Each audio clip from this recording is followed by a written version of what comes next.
Há um livro sobre você. Há alguns capítulos escritos por Deus sobre você ainda não vividos. Mesmo que você tenha bagunçado o perfeito plano de Deus para a sua vida, Ele se oferece graciosamente para escrever outro livro para você.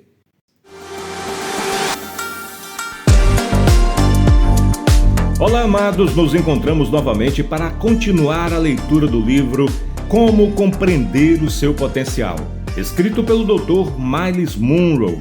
Eu sou o Fernando Alencar e desejo que, através deste capítulo, hoje Deus venha edificar poderosamente o seu coração. Capítulo 6. Por que você nasceu? Ninguém pode, a não ser com sua permissão, fazer com que você se sinta inferior. Eleanor Roosevelt. Conheço pessoas que estão progredindo na vida e que exercem influência sobre os outros. É o caso de Dale Carnegie, um grande homem que conseguiu tocar em muitos corações, e Robert Schuller, que ministra às pessoas do mundo inteiro, ajudando-as a melhorar sua autoimagem.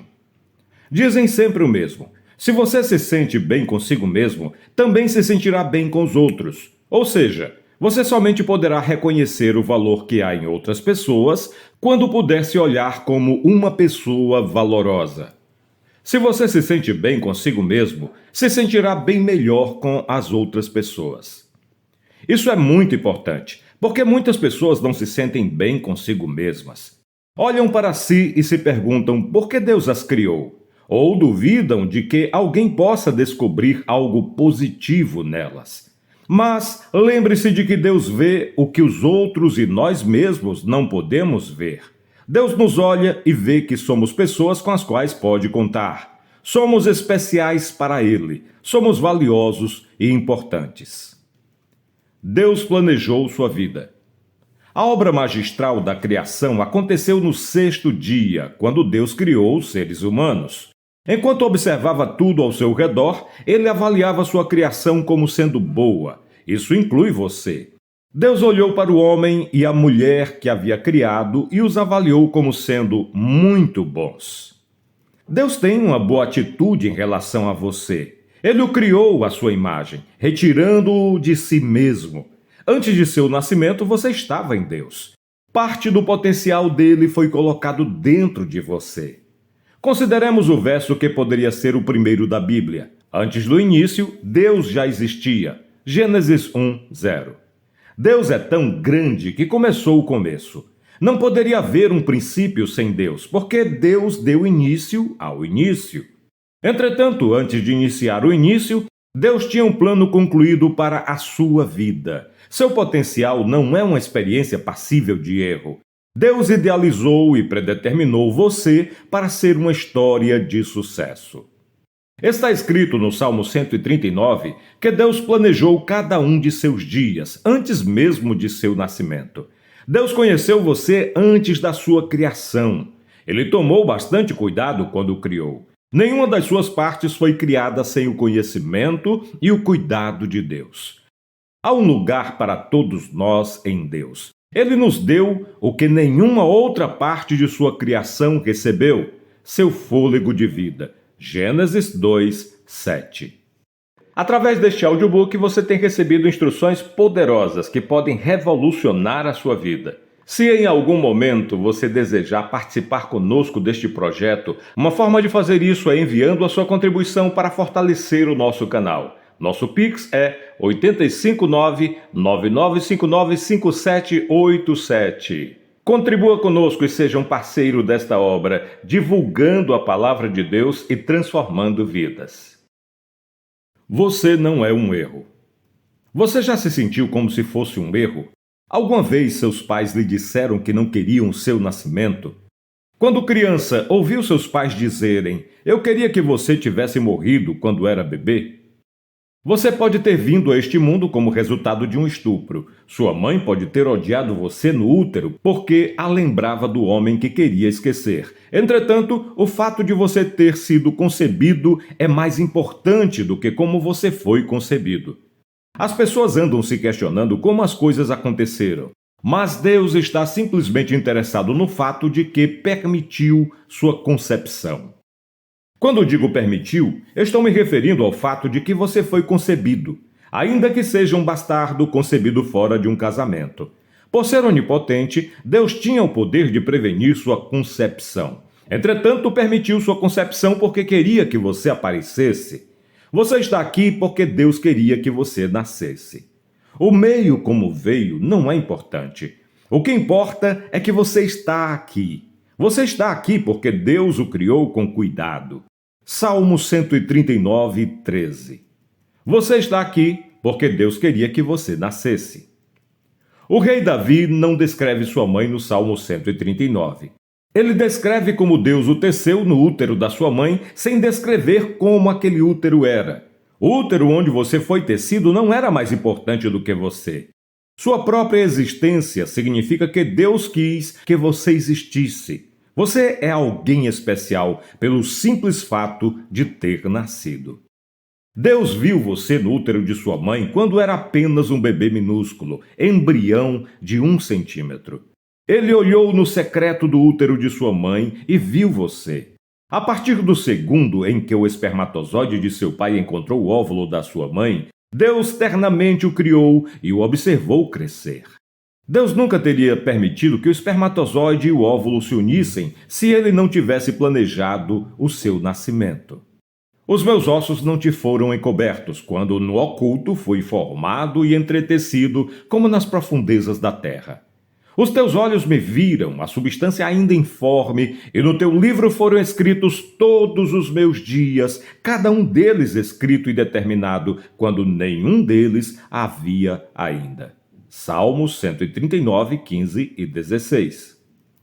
Se alguns pais sentem que o seu bebê é um erro, saibam que seus pensamentos não são verdadeiros. Deus planejou o nascimento desse bebê. A maneira pela qual a criança foi concebida pode não ter sido o plano de Deus, mas a criança certamente é parte de seu plano. Aqueles que foram criados numa família agradável, com uma mãe e um pai que os amaram, talvez não entendam aqueles que foram desprezados por sua família desde o dia do nascimento. Você não pode compreender quão importante é para eles saberem que não são um equívoco. Seja paciente com eles. Ajude-os a ver que Deus os idealizou muito antes de seu nascimento. Toda criança que chega a este mundo vem como algo estabelecido por Deus. As crianças não precisam chegar para ver o que vai acontecer, porque o fato já foi estabelecido antes da sua vinda. Deus tem um livro sobre você. E no teu livro foram escritos todos os meus dias, cada um deles escrito e determinado, quando nenhum deles havia ainda. Salmo 139, 16. Deus o planejou para ser alguém. Ele olhou o seu corpo informe e declarou: esta criança é boa. Todos os planos de Deus para a sua vida foram estabelecidos muito antes de você efetuar sua primeira respiração. Ele escreveu a ordem dos seus dias antes mesmo de você viver um dia. Salmo 139, 16. Há um livro sobre você. Há alguns capítulos escritos por Deus sobre você ainda não vividos. Muitos ainda estão parados no seu índice, brincando enquanto os anos passam ingratamente. Pois se com 30 anos de idade ainda se pergunta o que deveria ser, é triste dizer, mas você nem começou ainda. Outros ultrapassaram o plano divino, casando-se no 2º capítulo, embora seu casamento estivesse previsto para o 17º capítulo. Você ignorou as coisas que Deus queria que aprendesse e experimentasse do 2º ao 16º capítulo, para que estivesse preparado para o casamento no 17º capítulo de sua vida. Você perdeu muitas experiências e descobertas porque pulou para frente no calendário de Deus. Algumas pessoas estão tão ocupadas contemplando o capítulo 17 que não tiveram tempo para viver os capítulos 2, 3 e 4. Ou talvez você tenha trazido o capítulo 17 para antes do capítulo 2 e o resto do livro esteja destruído. Você nunca terá a oportunidade de experimentar todos os capítulos se trouxer partes de capítulos posteriores para os capítulos iniciais. Deus oferece a você a oportunidade de reescrita. Deus quer levar você de volta ao início, porque os planos dele superam em muito os seus planos. O plano de Deus para a sua vida é tão expressivo que o rei Davi o descreve como grande. Salmo 139, 17. Você pensa em ser professor, mas Deus quer que abra uma escola. Planeja ser balconista e Deus quer que você tenha sua própria loja. Quer trabalhar na cidade vizinha e Deus quer que você vá para a África. Você frequentemente se engana porque não percebe o potencial que tem. Por que aceitar ser um porteiro se Deus quer que você seja o dono do prédio? Davi diz isso da seguinte maneira: Deus, quando eu olho os teus pensamentos no livro sobre a minha vida, são como a areia do oceano. Teus pensamentos são ilimitados. Eu não consigo compreender a tua confiança em mim. Deus o idealizou para viver de acordo com seus cuidados. Você foi feito à sua imagem. O plano que ele escreveu para você é perfeito e correto. Nenhum detalhe ou partes estão faltando. Você tem o potencial para viver tudo aquilo que Deus planejou para a sua vida. Isto é, se você receber Jesus Cristo como Salvador e Senhor. Esse é o primeiro passo para compreender por que você nasceu. Mesmo que você tenha bagunçado o perfeito plano de Deus para a sua vida, ele se oferece graciosamente para escrever outro livro para você. Provavelmente não será um best-seller, como o primeiro livro foi preparado para ser, mas pelo menos Deus lhe dá a chance para começar de novo. Ele vem e o coloca de volta no capítulo 1 para que possa viver os diversos detalhes do seu plano. Esse é o verdadeiro significado de nascer de novo. É a oportunidade de começar outra vez. É voltar finalmente ao primeiro capítulo do livro de Deus sobre sua vida, onde Deus tem grandes planos para você. É por isso que ele lhe deu vida. A autoaceitação é a chave para uma autoestima saudável. Aceite-se a si mesmo como Deus o criou. Permita que o poder de Deus transforme suas fraquezas, ao invés de ficar se diminuindo quando comete erros. Você nasceu para mostrar a natureza de Deus. Deus não somente planejou cuidadosamente os detalhes da sua vida, como também determinou como se encaixaria no plano total que idealizou para o homem. Parte da resposta do porquê do nosso nascimento é encontrada no desejo de Deus de mostrarmos sua glória. A glória de Deus é o excesso da sua natureza. É todo o potencial do nosso Deus onipotente que ainda não foi revelado. Ele está muito mais cheio do que podemos pensar ou imaginar e está esperando nos usar para realizar esse potencial. Ora, aquele que é poderoso para fazer infinitamente mais do que tudo quanto pedimos ou pensamos, conforme o seu poder que opera em nós, a ele seja a glória, na Igreja e em Cristo Jesus, por todas as gerações, para todos sempre. Amém. Efésios 3, 20 e 21. Deus nos diz em toda a Bíblia para engrandecermos o seu nome na terra. Louvor e ações de graça são devidos ao seu nome, que é grande e tremendo. Salmos 44, 8 e 99, 3. Seu nome deve ser proclamado entre as nações. Malaquias 1, 11. Assim como em Israel. Salmo 76, 1. Seu nome é santo. Lucas 1, 49, Salmo 99, 3. E grande em poder. Jeremias 10, 6. Tudo é feito em seu nome. Para entender esse conceito, precisamos entender que o conceito hebreu de nome é literalmente sinônimo de objeto. Em outras palavras, o nome de um objeto é o próprio objeto.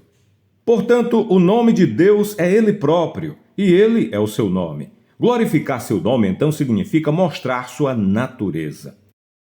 Deus o criou para trazer glória ao seu nome. Seu plano predestinado para a sua vida foi idealizado para dar glória a Deus. Ele sabe que há mais para você do que podemos ver, porque colocou sua parte em você.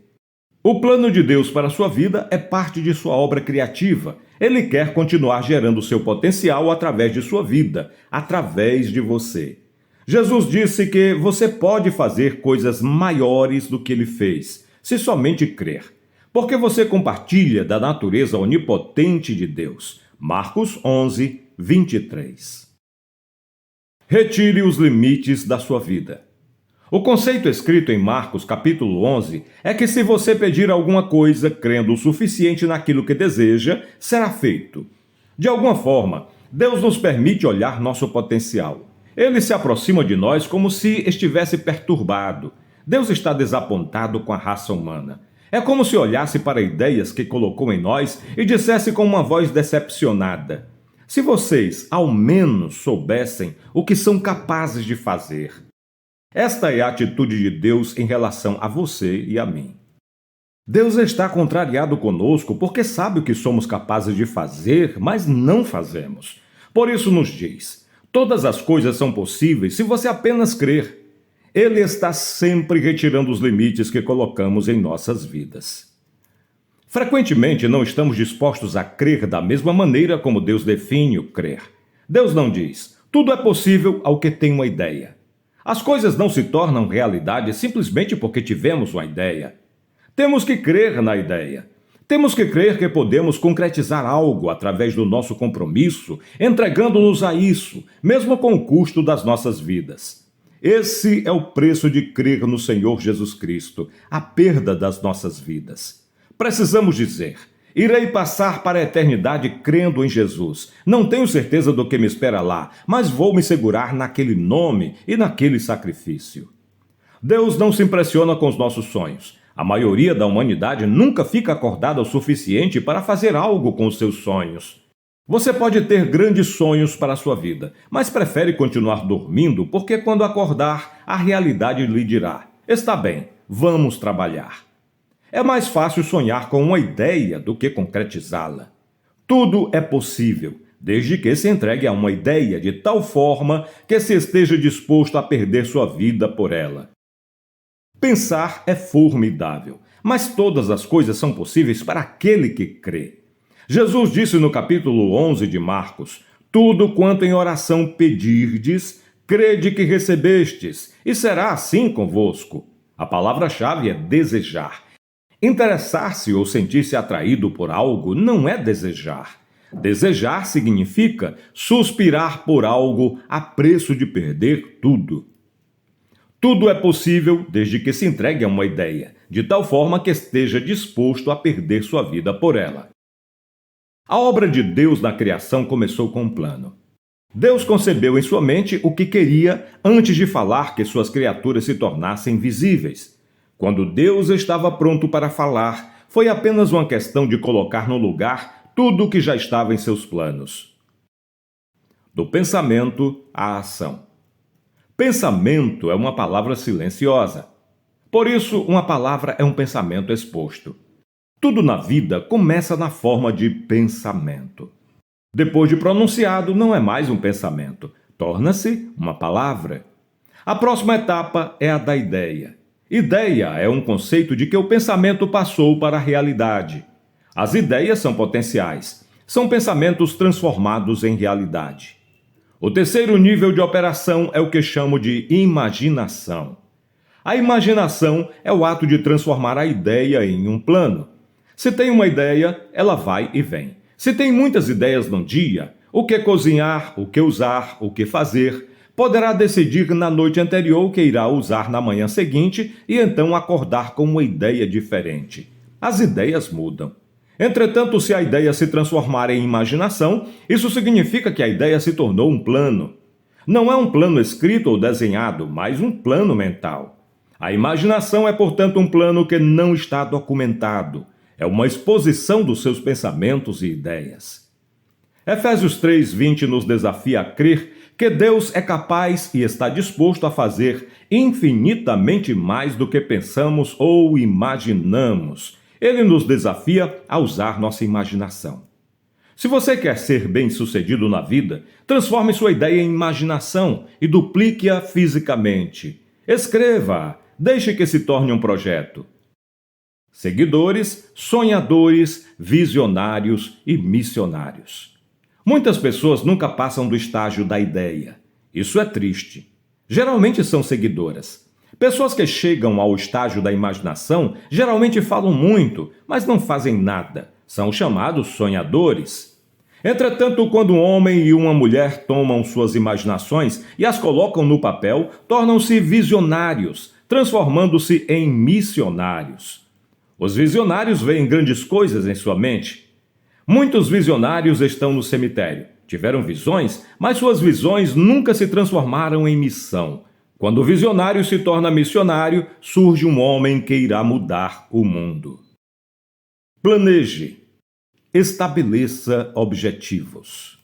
Deus quer que nos tornemos pessoas com planos. Ele nos diz: use sua imaginação. Eu não lhe darei um pensamento se você não puder concretizá-lo. Se você pensa em algo, estou pronto para realizar. Os planos são imaginações documentadas. Se você documentar uma imaginação, desenvolveu um plano de ação. Se você está tendo problemas na sua vida, quero dizer, problemas reais, provavelmente não tem um pedaço de papel no qual pode documentar seus planos para os próximos 5 anos. Se está desiludido com a vida, aborrecido e confuso, posso quase garantir que não sabe o que está acontecendo na sua vida. Está apenas vivendo de um dia para o outro sem um plano documentado e concreto para guiar sua vida. Trata dos mesmos assuntos, hábitos e lutas há anos. Desliza um pouco para frente e para trás de novo. Quando as coisas ficam difíceis, começa a se lembrar dos bons dias do passado e volta para os hábitos que tinha superado. Se não houver um objetivo em sua frente, você irá verificar que há riscos atrás. Se não houver uma visão como uma fonte de atração, você será arrastado de volta para o caminho que conhece muito bem. Se sua imaginação não estiver documentada, logo irá se transformar em vapor e em desilusão. Deixe-me explicar. Se você não tem um papel onde escrever um plano geral para a sua vida, decidirá algo no minuto e o mudará 5 minutos depois. Ficará confuso, desorientado, sem direção e frustrado. Para progredir, é preciso ter um plano de ação. As ideias precisam ser colocadas no papel para influenciarem sua maneira de viver. Muitos planejam suas refeições para a próxima semana, mas não tem nada planejado para as suas vidas. O alimento que comemos desaparece, não toca o futuro. Pare, estabeleça seu caminho, imagine o seu futuro. Coloque num quadro o que você fará nos próximos 5 meses, 12 meses, 2 anos. Comece a imaginar o que quer ser, o que quer realizar, aonde quer ir, a quem quer influenciar. Faça algo e depois coloque o seu plano num lugar conveniente para que possa verificar o seu progresso e se você está próximo dos seus objetivos. Você ficará impressionado como isso fará trabalhar todos os dias. Isso irá encorajá-lo a movimentar-se. Você começará a ver o poder de Deus operando em você e se motivará ainda mais. Não se preocupe como irá alcançar todos os seus objetivos. Deus nos diz: você faz o plano e eu lhe direi como isso será realizado. Deus o criou para mudar o mundo. Cuidadosamente idealizou um plano para a sua vida, permitindo que você fizesse parte da sua obra de criação. Porque você foi feito à imagem de Deus, você pode compartilhar do potencial dele e fazer muito mais do que é visível agora. Tudo o que você vê foi originalmente um pensamento na mente de Deus, uma ideia invisível que ele transformou em algo visível. Planeje, dê a você mesmo algo motivador. Enquanto você sonha, pensa, imagina e planeja quem deseja ser, começará a ver por que Deus o criou e a obra que idealizou para você fazer. Deus o destinou para revelar sua glória, a sua própria natureza. Princípios. Primeiro, você é alguém digno de ser apreciado porque Deus quis que você nascesse. Segundo, Deus tem um plano detalhado para a sua vida. Terceiro, o primeiro passo para viver o plano de Deus é aceitar Jesus Cristo como seu Salvador e Senhor. Quarto, Deus o criou com uma parte do potencial que ele tem para que você pudesse compartilhar da sua glória. Quinto, a glória de Deus é o seu potencial excedente. Seus muitos planos esperam para ser revelados através de nós. Sexto, Desenvolva um plano para a sua vida que concretize algumas das possibilidades que Deus colocou dentro de você antes do seu nascimento. Então creia e trabalhe para que ele se torne realidade.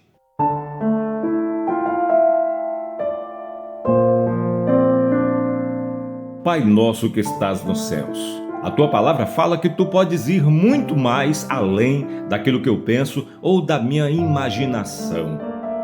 Inspira-me, Senhor, e a todos aqueles que comigo oram neste instante, a fim de que os nossos planos se expandam. Pedimos que o teu Espírito Santo ilumine o nosso entendimento para que nós tenhamos sonhos. E então, Senhor, com conhecimento da tua palavra, venhamos a produzir os frutos que o Senhor planejou para nós. Em nome do nosso Senhor Jesus Cristo. Amém, Senhor.